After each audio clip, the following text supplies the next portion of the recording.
Welcome everyone to webinar 30. Today we'll be talking about upselling and cross-selling and how that could be used to improve your business and also overall sales. Last week, we talked about how to improve your business in terms of scaling and when you see growth in that aspect, how to adjust for such a movement from making, average sales to something unprecedented or a lot of sales in a hurry. So just getting prepared for that. We talk about all of that in the previous webinar, which you can go check out on our YouTube page. There we have that webinar plus other webinars relative to Lumaprints products and also how we do things in the background, as well as other things that offer suggestions for your business. This week, though, we'll be talking about upselling and cross-selling. I know off the surface, most people kind of have an understanding of what it is. I just want to, bring your focus into some points that may be of use to you and how you can use these points for your own website or your own way of business. So let's just get into the basics. And let me go ahead and share my screen as well. For the difference between upselling and cross-selling, because they might seem similar, but they're different in their own ways. But for upselling, this is more so to encourage the buyer to upgrade or to buy a more premium product at the end of the purchase. So this can be, for at least wall art, this can look like buying a framed canvas over a canvas or buying a framed fine art paper print over buying a paper print. But the goal is that your customer comes in with an intent to purchase something, but they end up leaving with buying something a little bit above what they initially were going to spend. So say someone was like, oh, I'm just looking for a paper print. Well, they leave with a framed fine art paper print. Might be useful for them, beneficial really, if they want something that looks a bit more cohesive with their interior decorating, for example. You could really upsell them into buying that framed fine art paper print, which might be $20 more, $30 more. But that's the idea of upselling. Whereas cross-selling is encouraging or promoting additional products that might make sense when they purchase something from your store initially. Say they are buying one wall art paper, say you offer some travel prints or you offer gift items. This can look like a lot of things as well, but the idea at the end of the day is to give customers options to buy complementary products that just make sense in their purchasing experience. So I think with a lot of perceptions, when people first hear upselling and cross-selling, they're thinking of hard sales or people who are really trying to sell a product at the end of the day that, if you're ever a consumer, as we all are, sometimes that might seem a bit abrupt, a bit aggressive. Here within the online space, I think when we're talking about this topic, you can make it very natural and very intuitive for the buyer if you're smart about it and if you're understanding of your customers' behaviors and preferences. So hopefully by the end of this, you're more comfortable with the idea of this. I know for a lot of people, again, initial perceptions of these two topics might seem very, aggressive sales tactics, but in reality, on online spaces, they're actually really good and useful to use in your store as so long as you're thoughtful about it.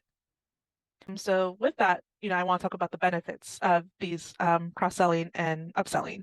So one, it helps with profits overall.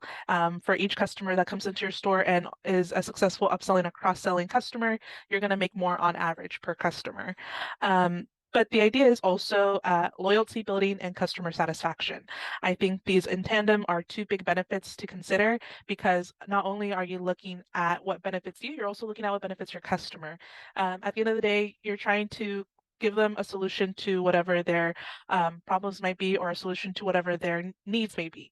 So I think that when you provide a very positive upselling or cross-selling experience for them, one, they might not even notice that it's a cross-selling or upselling experience. To them, it's like, oh, I got something better than what I expected. And two, you get a returning customer because they enjoy the experience at your store and they return back because they thought that their solutions were met there and above and beyond. So think about how you are tending to your customers' needs at that point in time, and what are the points of upselling and cross-selling solutions can there be provided. And the other point I think applies to some customers, but not all, but optimized inventory management is one thing that could help because say you sell various types of products, say you do drop ship on demand, but you also have some stuff that you sell from your own home. If you want to see some of that inventory move and make waves and you notice that there's not as many sales, then this can be a point to kind of promote that item in a very I would say fluid and efficient way because it's one thing to have it on your store. It's another thing where you offer it as a bundled deal or you offer it as a additional thing to add to the cart when they're in their checkout process. But the idea is that you make it one intuitive for the customer to be like, oh yeah, I could see that being something I would need too. I think a primary example is when you're ever in the Target line and you see the dollar bin area or the value bin area, and it's those things that you see either at the initial part of your, shopping experience or during the checkout part of your experience. But the idea is that, someone might at last minute, dwell on something and be like, oh, actually, I do want that, and pick it up and take it.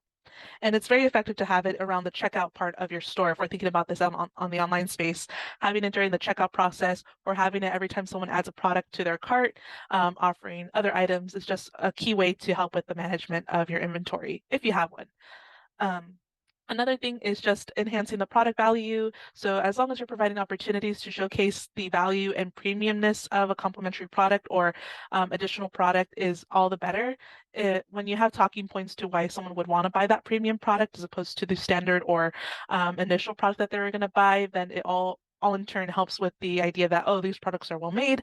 Not to say that the standard product isn't well made, but more so like if you like this, then you'll love this product. So keep that in mind in terms of how you're going about your marketing efforts. And speaking of marketing efforts, it's this type of utilizing of upselling and cross-selling is very effective for marketing, and it's pretty good for its value because you already have a customer with an intent to purchase, which is probably one of the most powerful marketing customers to have. And so when you have someone with an intent to purchase, you're more likely to have them buy something above what they initially were going to buy anyways. So it's a great opportunity to market your products or premium add-ons to said customer, as opposed to if you're to do marketing outside of your store, for example. This is probably one of the more cost-effective ones. Say you're tight on budget for marketing, as an example. I think that with upselling and cross-selling, it also provides a very competitive edge to your store overall, because think about how you're attracting those customers and retaining them through the means of offering them good solutions or offering them modes of what they could get alternatively. It's the idea of offering options and offering points in which they could say to themselves, huh, maybe this does make sense for me to purchase. But the idea is that your customers see out more than like a couple products when they're browsing through your store, and that's thanks in part to the methods. Will go more in detail into the presentation. And lastly, with upselling and cross-selling, as you kind of navigate this space of doing, this strategy, you'll understand your customer more. And with that, knowing how their buying patterns are, what they tend to buy together, things like what type of aesthetics they prefer, what type of products they prefer, you can kind of utilize that customer behavior and gear your products more towards them and know who's going to be buying two products at a time, who's going to be buying premium products and for what specific imagery. So all of this in turn does help you in the long run of understanding your customer base. And that is key in general to not all of marketing, but into all of sales as well. So hopefully by the end of your, experimenting or by the, a period of time that you've utilized some of these methods, you can know how your customer's behavior is when they're purchasing. And here are some ways you can understand your customer. I know that with some products or some e-commerce platforms, you can kind of get some of these ideas or some of these points as analytics, or if you can't, then there are apps that offer analytics that could get these items. Not all of them, of course, but some of them at the very least. And so let's look at demographics, for example, knowing their gender, age group. All of this makes sense in terms of knowing who your customer is, what they tend to prefer, education, location, income. All of these are things to take into consideration of how you want to present your upselling and cross-selling, because for some customer bases, it may make sense to provide a really expensive premium option. For other customer demographics, it might make sense to offer a slight additional premium charge that isn't all too much or too expensive. Um, Psychographics, this means customer attitudes, their interests, their lifestyles, and their lifestyle choices. So knowing how this is kind of understanding your customer as a person, not just numbers or metrics, but say, you tend to work in animal-based art or you do portraits. What type of customer is purchasing that type of art? Is it someone who's going to be gift giving, someone who likes to have pets, someone who likes having, portraits around their house? In which case, is their art eclectic based or is it more minimalistic? Understanding the customer from a kind of like, okay, who is this person? Can you put a name and a face to this kind of person, and kind of understanding them, kind of picking at their brain, if you will. Um, in that sense as well, behavioral data is also important to kind of be noted about understanding your customer. This can be such as purchasing history, frequency of purchases, how loyal are they to a brand in particular, and engagement with marketing campaigns. And you can kind of understand that when you do emails or any marketing tactics, know how receptive they are to marketing in general. And from there, you can see what type of marketing campaigns are they receptive to begin with. So that's one point. Another point is geographical location, kind of in part with demographics, but with geographic locations, you could kind of then base what type of products you want to upsell, cross-sell, and even promote. Um, Based on where your customers tend to be from. Say you have a majority of your customers local to you as a person. Say you're a small artist and you do a lot of art regarding relative to a city or to a region. Say you do landscapes. That's just one example, but say that your customer base also purchases a lot from you, then maybe you want to start promoting a lot of the art that's relative to places that people love and appreciate in the area. So one example is there. Again, going back to purchase history, as long if you could see their previous purchasing behaviors from your store, that's one great way to kind of notice what type of products or services they tend to bode well with. I know that might seem a little, of course, kind of duh, but at the same time, often people don't look at purchasing histories from customers. And this can look like you looking into a dozen of your customers and seeing what they bought previously. Are they repeat customers? If so, what are they buying concurrently? Um, so just keep that in mind. This can be in the means of looking at overall analytics, or it could also be looking at case studies of your own customers. And that helps you understand then how to better hone in on said customer or to promote other customers who are like them to come to your store. As for preferences, we're talking about customer preferences such as product preferences, what are the preferred communication channels, and what are the preferred methods of shopping. So if you notice that you might not be getting a lot of sales, or you're noticing that maybe there's some, ebbs and flows with your purchasing, sales and things of that sort, it's worth trying to see like, okay, well, how can I reach my audience easier or more easily? And that could look like, either reaching out through a specific social media platform.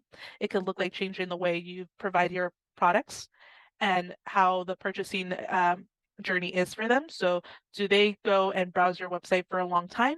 Yes. If so, then maybe you want to provide more recommendations on product listings. If they're not spending a lot of time there, maybe it's more ideal then to provide products at the front homepage immediately so it's easy for them to click on, say, a bestseller, as an example. And then lastly, customer lifestyle stage. That is just like segmenting the customers based on where they are in the customer life cycle, such as whether they're a new customer, are they a returning customer, or are they, no longer really purchasing from you, but they are checking out your website often, but they are not leading to a purchase. Kind of understanding why your customer is not buying, or maybe understanding where your new customer is going to be prompted to try and purchase something, or if you have a repeat customer, then what is, allowing them for continually coming back. So these types of analytics and type of segments are really useful for you at the long run in general overall, but especially if we're going to be talking about cross-selling and upselling, because the idea is that both these strategies are going to be integrated into your website seamlessly without causing disruption or distracting from your customers' intent to purchase. As for customer behaviors, if you want to start looking at data in general, then these are some starting points. So for data collection, you can start collecting data based on transactions that people have made in the past. So reviewing what they purchased, when, at what time did they purchase, and how often are they purchasing. This is just very simple, basic data. I think this is introductory data for you to understand your customer. But if you have, say, peak times of when your customers purchase things, then it's useful then to promote your items on social media during said peak times. Or alternatively, if there are certain parts of the year where your customers are purchasing a lot, how can you encourage them to buy more? So that's just one example. Segmentation of customers based on shared characteristics or behaviors. This type of segmentation allows for businesses to analyze distinct groups, and they also help you tailor strategies and meet specific needs for each segment. So you're not going to just have one type of customer, you're going to have different types of customers overall. And it's good to kind of understand the different types of customers' mindsets. And from there, trying to figure out what specific needs each person has. So say you have an issue, kind of a challenge trying to figure out who your customer is. I think another starting point could definitely be, well, what are the specific needs of particular customers? And then from there, you could start dividing, you could start tailoring, and you could start kind of figuring out them a bit better based on needs only. This is another great introductory understanding of your customer. As for pattern recognition, kind of reiterating everything I said above, but this is just recognizing bestsellers, peak buying times, and any seasonality that some products might have. So if you notice an uptick in a product selling really well during Valentine's or during Easter, then it's worth considering whether or not you want to offer complementary products that revolve around those seasons. So again, the idea is that you're curating the space to better suit your customer. And then for customer journey mapping, the map for the customer journey is the idea of, or it's the first, it starts with the initial awareness stage to the final purchase. So that's kind of the start and end of the purchase. You have to understand where there are touch points and interactions that might influence your customer to buy or not to buy, and how you can then encourage them to then buy more at certain peak times of that journey. Also understanding their buying motivations, reasonings for why they're in your store in the first place. Again, it's the idea of finding out their needs. Are they looking to buy for their home, or are they buying to give a gift to their friend or a loved one? So understanding how and why they're buying from your store is really integral. And once you have their motivations in mind, then it's better to gear those upselling and cross-selling strategies onto them. Because say they buy things for Valentine's, say for a loved one or a partner, then it makes sense then to offer complementary products that might be for their spouse or their girlfriend or boyfriend or what have you. As for basket analytics, this is to understand product associations and identify what products are bought frequently together. This helps kind of not only you recommend specific products, but also create bundles in the future. Say you have a sale, it's easier and also more efficient to offer a sale for selling two products as opposed to just selling one product. As opposed to doing 20% off our store, consider doing get 20% off when you purchase two items or when you buy two prints. So that's just an example. Um, Recency, frequency, and monetary analysis. This helps you understand your customers and categorize them based on how recent their purchases were, how frequent their purchases were, and their monetary value in general. This can help you understand the overall behaviors and marketing efforts you should take into consideration. As for continuous monitoring and adaptation, this is kind of something I tend to harp on a lot in all my webinars, but it's the idea that you're always seeing the changes and behaviors of your customer, and it's just not at one point in time and then it's good and done. It's checking on various times of the years, maybe once every few months or once a month. But the idea is that you're always seeing what trends are coming out of your store. Even if you're a store that's just started and you're making a few purchases here and there each week, it's still worth seeing, okay, where are the customers buying a little bit more than usual? This is just all very important stuff to continuously improve your efforts. I think there's no such thing as leaving a website to run for itself. It's a constant project to be worked on. Um, and especially in the spirit of cross-selling and upselling, sometimes an upselling product might come out of trend or might no longer be relevant to your customer. You have to be well aware of that and know how to then change it up or provide freshness for especially returning customers. So we can get into the techniques and specifics of how you can upsell specifically, and then we'll go into how you can specifically cross-sell. But upselling, as mentioned before, bundling offers is a really efficient way and probably one of the easier ways to go ahead about the upselling process. But the idea is that you upsell things that complement each other. So say, you have two images that are constantly bought together. How can you make it into one product, or how can you offer a discount when someone is about to buy that and the other product as to encourage them to then buy it? It's worth highlighting the value of said bundle. So this could be as easy as offering a mock-up that shows both images in one or both prints in one picture or one mock-up. So it looks seamless and it looks like it makes sense in the purchaser's mind that they go together. Another thing is, of course, upgraded options. This can look like offering an upgraded version of a paper print. It can look like, again, offering frame versus unframed canvas. So say there's one technique that I suggest here and there if it bodes well with your store, but if you offer canvases, it's something worth considering as offering framed canvas as an upgrade as opposed to another product. So instead of offering it as a variant, you're offering it as an add-on. So for someone who buys canvas, say at $20, but the framed option is an additional $10, that's just one example. It also helps you figure out if you want to make more profit as in comparison and seeing how upgrades change the perception of said products, whether or not it will help customers be encouraged to buy more framed versions of said products. That is up to you, and it's worth testing out at the very least. Um, Another item is offering limited time promotions for upgraded products, just so people can kind of get a taste of what it is like to purchase something that's upgraded that usually would not be something they don't buy. If you offer a limited time promo and they really enjoy the product, then they might be more inclined to buy it next time they see it at your store because they now know how good the product is once they bought it. Other things to consider is accessories and add-ons. Think about hanging wire for your paper print or for your canvas prints. Maybe some add-ons to your metal prints, such as the easel or hanging wire, things of that sort. Another thing you could do is definitely, provide certificates of authenticity as an additional, charge. But some people appreciate them, and that could be, say, a printout with your signature on it. But that's just one of the ways you can, think about how add-ons and accessories can help bolster the value of each purchase. And then lastly, we did talk about this in the past, but I always talk about how important it is to include bulk purchases into your store or allow people to know that bulk purchases are available. I know for some artists it might not make sense, but consider if you sell gift items or if you sell things that are relevant to specific events, then maybe you want to encourage customers to probably use your art, say, wedding invitations or for table settings, if it's a, small art print, for example. Then are you allowing your customer or encouraging your customer to, buy 300 and get a 20% discount? That's just one example, right? But the idea is that bulk purchases is feasible for your customer and it's encouraged. So looking at those.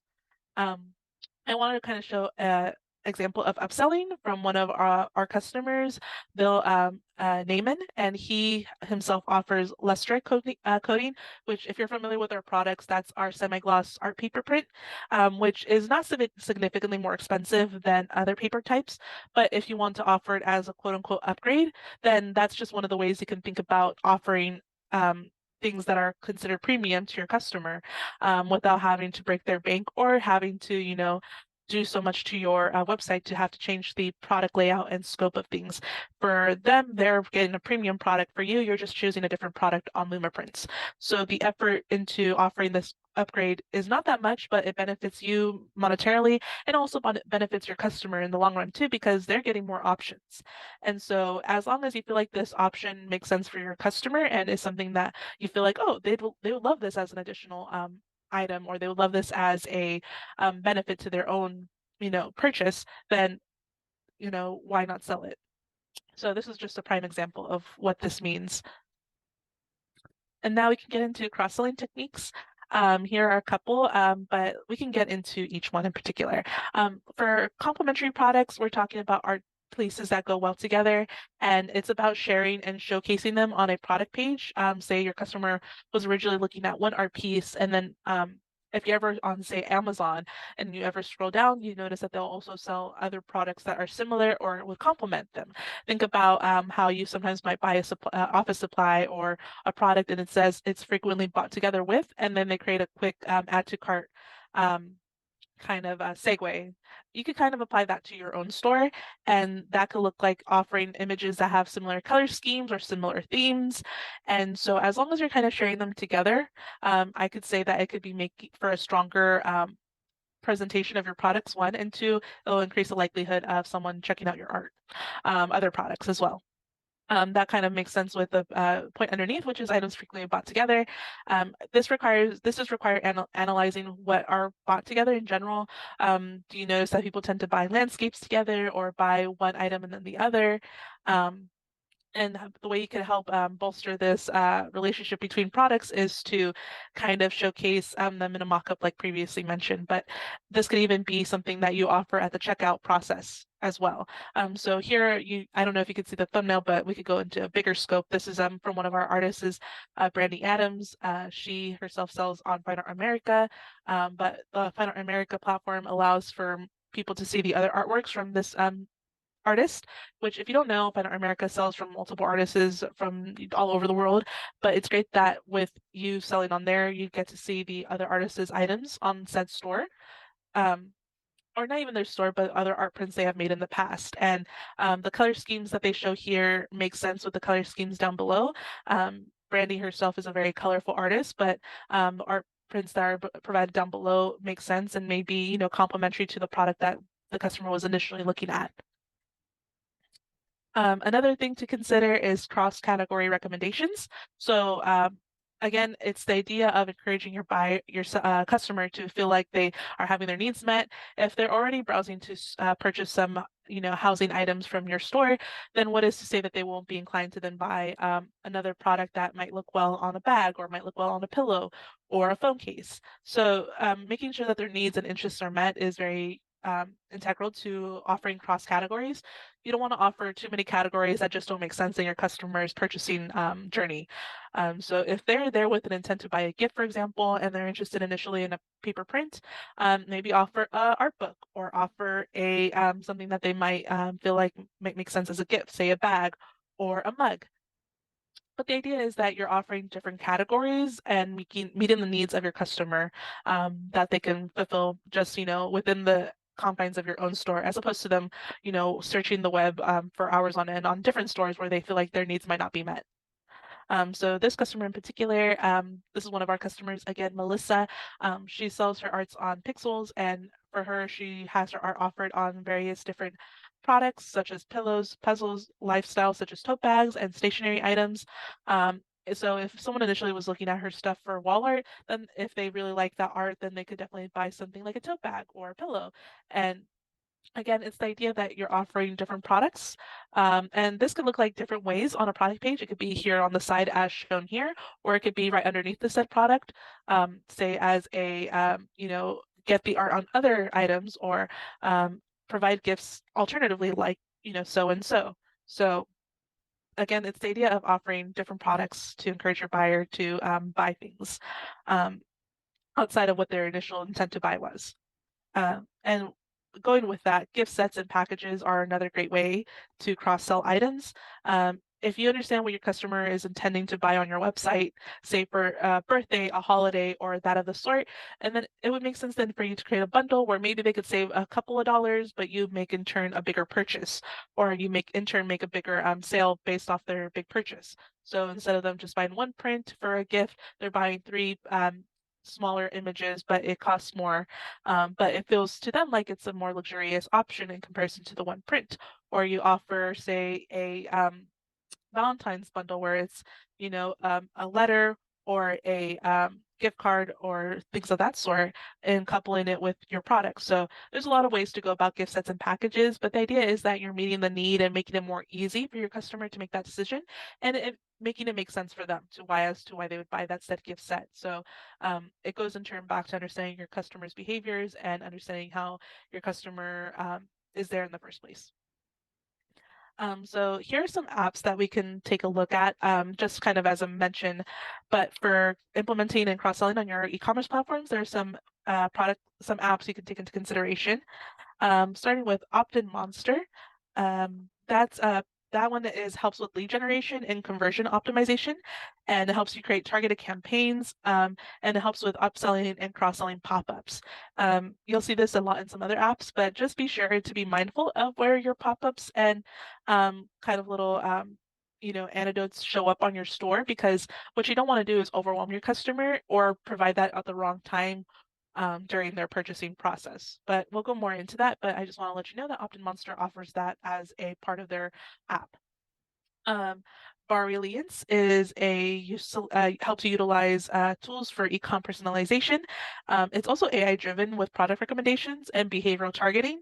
It also helps with personalized targeting messages. So if you feel like some of the work in the analytics is a bit hard or you don't have time for that, then there are apps that help and do the kind of the grunt work for you. In which case, this app Brilliance helps with that and helps you kind of do the understanding of the customer through that app. RecomB helps also with AI-powered recommendation algorithms. You can integrate this into your story very easily. It helps with offering personalized recommendations as well and helps with upselling opportunities. Personalize is another personalization and targeting platform that helps. It leverages AI by looking at customer behavior, and it helps deliver more personalized content recommendations as well. It uses the browsing and buying behavior of every visitor on your store, and then builds recommendations based on each visitor, based on how their interests are, where the demographic is, and in general, they'll also look at the over-encompassing crowd of who comes into your store and make recommendations from there as well. Sell-through is another one that does pretty much the same as the other stores. It could also help with emails as well and on-site content. Nostro, lastly, is another e-commerce app that uses AI to understand customer behavior. Um, and one of the highlights is that it tends to bundle less popular items with more popular ones that might make sense together. So if you feel like some items you think are really cool, but you're noticing that they're not making as many waves as your more popular items, this might be something for your consideration. And then we could get into the good practices, kind of the do's, and maybe cover a couple don'ts when it comes to practices for cross-selling and upselling. In regards to upselling and cross-selling, timing is specifically is very crucial. Um, when you're looking at your customer's journey, what you don't want to do is offer them something already from the get-go when they first enter their store or when they first look at the first product and they're already overwhelmed by, say, a pop-up that's in front of them and it's already an upsell. Instead, you want to maybe offer it below the product or on the side. That's not too intrusive. Um, and maybe even offer it after the customer adds the product into their shopping cart. So understanding where it might be more tactical to make your upselling and cross-selling features known is very important. Again, you don't want to overwhelm the customer, so understanding the perfect moment or probably some key moments in order to offer them is very vital. Be very clear also and transparent about the value of your products. What you don't want to do is just offer a product and then don't provide any reasoning as to why you're offering said product at a premium price point. Um, Say they are interested in a art print or a canvas print and you want to offer it as framed, it's worth at least giving a little blurb as to why they want to get it framed. And it could be something as simple as like looking to have it framed, question mark, and then offer the framed add-on. Or if they add it to the cart, then say, are you interested in bundling your product for 20% off? So things of that sort. Let your customer know how they could benefit from it from the get-go. It's much more than just offering a product immediately into their cart. So again, just understanding how it makes sense for them and how it could benefit you as well for your internal knowledge, but first and foremost, letting your customer know how it benefits them themselves. But speaking on, as previously mentioned, making sure that your presentation of upselling and cross-selling isn't too aggressive. I know that you and I have probably entered many a stores where you feel like the upselling and cross-selling is very, if you ever been on one of those stores, but where the pop-ups are a bit too harsh or they're clearly trying to sell you something at every point and turn that you're making on their store, it could kind of sometimes turn people off from your store in general. So what you want to do is be very mindful, be very thoughtful of where those set points of where you're going to be showing that product is going to be.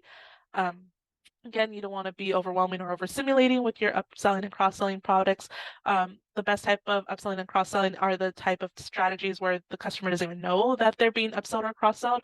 More so they're like, okay, I'm having my needs met and then some. And that's how they feel about it, as opposed to, oh, they're trying to sell me something at every point in turn, or they're just trying to make an extra buck off of me. So you want to be very mindful of that. And of course, no one is perfect at this from the get-go. That's why it's very important to do A/B testing, which is like, 1 week or 1 month, you might be doing one sort of type of upselling, or you might do one form of cross-selling. You don't want to do it all at once. Maybe you want to try one method and see if it sticks or is successful on your store. And then the next month or next week, try the cross-selling feature. Maybe offer frequently purchased together at checkout as opposed to the product page. And seeing if there is a better return on either or. But the idea is that you're understanding your customer's behavior and you're understanding what works for your store, most importantly, at the end of the day. So A/B testing is vital if you want to make sure you know if things work or not. Because say you do one method and it doesn't work out, if you never try the other methods, then you might be limiting yourself to potential sales. Um, as for consistent branding, this is going back to making sure that it's not overly intrusive with how you present these methods of upselling and cross-selling. You want to still make sure the same cadence and the same language is used for your upselling and cross-selling. The visuals make sense in that area that you're going to provide those strategies. And overall, you just want to make sure your customer is enjoying the brand experience that you're giving them and still feel like that they could buy themselves or lend into a premium product without feeling it's so obstructive from what you originally had there on your store. Um, Another thing is that if you're able and successful in having them buy premium or partake in a gift offer or an upsell of some sort, then making sure that they are doing well and they're satisfied with their purchase is very important. Not only is it showing to the customer that it's very thoughtful on your end as a business owner, but it's also showing that when, what works and what doesn't work. So say your customer is not satisfied with their post-purchase, then think about, okay, well, how can I then provide an alternative product, or maybe I should do this type of upselling differently than I usually did or how I previously did, because it seems like the customer wasn't too receptive to it there after their purchase. What you don't want them to do is feel, um, like they lost out on something. You want to make sure that they feel good about their purchase, not only from their initial purchasing time, but also thereafter. So making sure they feel good about their purchase and are willing to return. Um, a good practice for upselling and cross-selling is also automated email campaigns. So when you automate and have like small triggers for email campaigns, this can be talking about complementary products, things that they might have left in their cart, as an example, suggesting related products, or maybe if they bought it during a specific type of season, then reiterating during another selling season or a season that might be relevant to them is also useful. So say they bought something during the holidays, maybe suggest something that they might buy then during, say, the spring holidays as well. And then, as always, always monitor and iterate how your performance is doing with all these. You can't just let them go by and test things out without also seeing the longevity analytics of things over time. So keep in mind that you will have to kind of see what works and what doesn't work for your store, and monitoring them over time is very important, as well as gathering feedback from said customers, which could go back to post-purchase support. So now we're going to go a bit into key metrics. If you know your marketing, then these might be very familiar to you. If you're still kind of new to marketing, no problem. We'll kind of go over these just to kind of help you understand the kind of metrics that you're going to be looking at. So if you're telling yourself like, well, how will I know if things are successful? These are the things you could rate, kind of measure things by. So upselling and cross-selling conversion rate. So you're going to have to see which ones work best between upsell and cross-selling. Are your customers more likely to buy something when something is a premium product or is seen as a premium product, or are they most likely to buy an additional product when that is offered? So you can calculate the percentage from there and figure out which one has the higher conversion rate and how effective that is, and maybe choose one or the other, or it allows you to kind of go back to the planning table and figure out how to make one a bit better in its conversion rate. Another key metric to look at is average order value, which is monitoring the changes of the average order before and after implementing your strategies. So this should look like an increase in overall of each transaction. If you notice that it's going low or it's lessening, that means it's worth reevaluating how you're doing it. It might not be as effective. Um, and apologies if you might hear some noise in the background. There is some outside mowing going on. My apologies. Um, as for revenue from upsells and cross-sells, track the average total revenue generated specifically from upsell and cross-sell offers. This provides a direct measure of the impact of your strategy to the bottom line. So again, the overall arching impact, not just the average order value, but the overarching revenue you'll be receiving from them. You also want to look at the conversion rate of upsell and cross-selling pages in particular. So if there's a particular stage in which you're offering an upsell or cross-sell, see how are they receptive to a specific page. So if they bode well more with a checkout page, or do they bode more well with a product page or product listing page, or maybe on a catalog. These are just some examples. This will help you identify the effectiveness of how it's presented and also the user experience. So if they're not boding well with a specific page where they're offering or there's offerings of upsells or cross-sell products, then from there you probably want to ease off. And if you notice a greater success in some other pages, then maybe figure out how you can enhance those pages a bit further. Looking at customer feedback and satisfaction, collect your customers' feedback and really take it in earnest, because this is going to help you gauge the satisfaction of them with the process. Positive feedback, as always, is great, but also critical feedback will let you know where you need to kind of improve on, at least in the upsell and cross-selling process. Looking at repeat purchases, I know for art, it's kind of an interesting thing, because for some artists, it makes sense that customers come back for purchases. For others, not so much. If you sell smaller art prints, it might make more sense. Whereas if you sell bigger art pieces, then having a repeat customer is really great, but probably not as often. So with the upsell and cross-selling methodology, kind of want to see how that might impact your returning purchase rate. So figuring out who's going to come back as a result of being upsold or cross-sold something, and see if that was effective in that method. Again, you also want to see the overall ratio. So comparing the cross-selling versus upselling success rates, and figuring out whether or not you need to balance them, or if you need to do one more than the other. And then another point is time metrics. So you want to see how long people are on said pages. This is kind of going up to the conversion rate of upsell and cross-sell pages, but the time metrics is also another very important factor to take into consideration. So the longer time that customers are there, they're taking longer time to consider something and are probably really there at the door, if you will, of purchasing something. If they're not spending much time there, then it could kind of let you know that, oh, they're probably not taking much into consideration from in that regard. Um, as for segment analysis, figure out what type of cross-selling and upselling strategies are working for different customers. Sometimes not every customer is going to bode well with a specific page, but it might work for another customer. So understanding that some things might work for others, while other things might work for other customers. Um, It'll not only help you with your sales overall, but will also understand how you then could optimize your store around the multiple different customers that you have. And then, of course, cart abandonment rate is very important. It helps you assess whether people are, making that final purchase. If not, what is the preventative matter that's preventing them from getting into purchasing something from your store? Um, I know that for a lot of us who do a lot of window shopping, we sometimes don't get to the final point because we're like, well, let me look at my other options online. This is where even upselling and cross-selling can be a solution for that because you're offering alternatives to a product that they might be considering, and maybe offering said alternatives or complementary products or premium products might help them make that final step and to gain a purchase. And that is about it. Let me go ahead and stop sharing my screen. Hopefully that was very helpful for you guys. We covered a lot of things, so apologies if it was a lot of info. If you feel like you want to review some of the products or some of the items I talked about today in a later time, or you want to go back and take some more additional notes, I do upload these on YouTube thereafter, usually a couple days or if not the beginning of next week.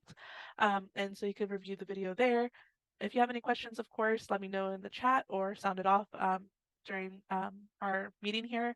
I did get a couple of questions, but in the Google form, so let me go over this one. Kaylee asked if there's any advice for artists who are putting themselves out there for the first time. Um, I actually had a really great conversation with one of our artists, and for her, she said that one of the ways that she got herself out there was getting her name known locally. And so for as big as the internet is, it's great, but there's also a lot of shortcomings, especially if you're a new artist. Think about how you're competing with big multi-million dollar companies who are also selling art. You yourself as an artist might find it very hard or overwhelming, in which case it's worth going and asking, or not asking, but it's worth attending small art galleries or attending art fairs that are in your area. Um, I know that some shops offer selling artists' art in their stores. It could be cafes, it can be little galleries, or it can be someone else's, um, business. But the idea is that you're spreading the word of your business and of your name within the local community. Because not only do people like supporting local communities or local artists, they really enjoy it if you have art that kind of makes sense in the geographic area that you are in. So especially if you do landscapes, or even if you do portraits, if you're doing portraits of local people or others that you feel like people in your area might find interesting, then it makes sense to then go local. I think that's one thing. Another thing is to kind of figure out, if you are on social media, how you can leverage social media as it is free marketing. If you feel like, you want to sell your products, kind of gauge what images on your social media are gaining the most interaction, and making that, your bestsellers page, or making it the page where, people will land on first because they recognize your art from social media as those specific images. So those are just some ways. You go about making your store on your own, or starting out early on as an artist. Of course, if we're talking about non-business and talking about skill sets, skill-wise, it's worth just doing what you love first. So if you enjoy drawing a particular type of item, figure out how you can improve drawing from there using tutorials online. There's plenty of teachers and courses, and even on YouTube for free, you could see how people are doing specific painting methods such as watercolor, oil acrylic, and such. It's always great to practice and improve on your art skills if you're just starting out. But that's just some introductory stuff that you can do to improve as an artist. I know for Lumaprints, we kind of help with the business aspect of things. But if you ever have any questions about where you can get certain resources from places, then we can help in that regard as well. Um, but I see that there are no more questions. So if there are none, I will stop the webinar here. Thank you guys for coming. If you have any lasting questions that you might have just remembered just now, you can leave them in the meeting chat. I'll have this open for a couple more minutes. But thank you guys for attending.